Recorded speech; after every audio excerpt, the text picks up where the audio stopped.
परंतु अद्यापही त्याचा काही निकाल लागलेला नाही। आपल्या इथं 30 बेडचा दर्जा दिलेला आहे। माझी विनंती दादा, तुम्ही हे तालुक्याचे आमदार आहात आणि तुमच्या ह्या भूमीमध्ये उपजिल्हा रुग्णालयाची या ठिकाणी दर्जा त्या ठिकाणी मिळावा आणि सोनोग्राफी अनेक दिवसापासून या ठिकाणी आहे। वारंवार मी कराड साहेबाला या गोष्टीवर सांगितलेलं आहे। 108 ॲम्ब्युलन्स ती अंबाजोगाईला गेल्यानंतर या ठिकाणी कोणतीही पेशंटला नेलेला या ठिकाणी सुविधा नाही।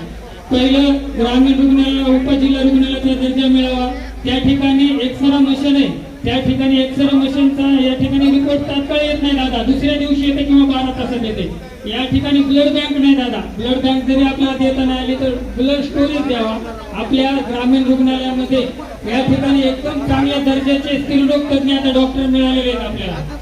आपल्या इथं ऑपरेशन थिएटर 2 आहेत आपल्या ग्रामीणला, परंतु ब्लड बँक नसल्याने, भूलतज्ञ नसल्याने या ठिकाणी आमच्या मातंग भगिनी 2 मातंग भगिनी ब्लडमुळे या ठिकाणी एक्सपायर झालेला आहे आणि सोनपेठ तालुक्यातील असे कित्येक डिलिव्हरीचे पेशंट आहेत त्या ठिकाणी ब्लड आणि सुविधा भेटली नसल्यामुळे या ठिकाणी गेलेले।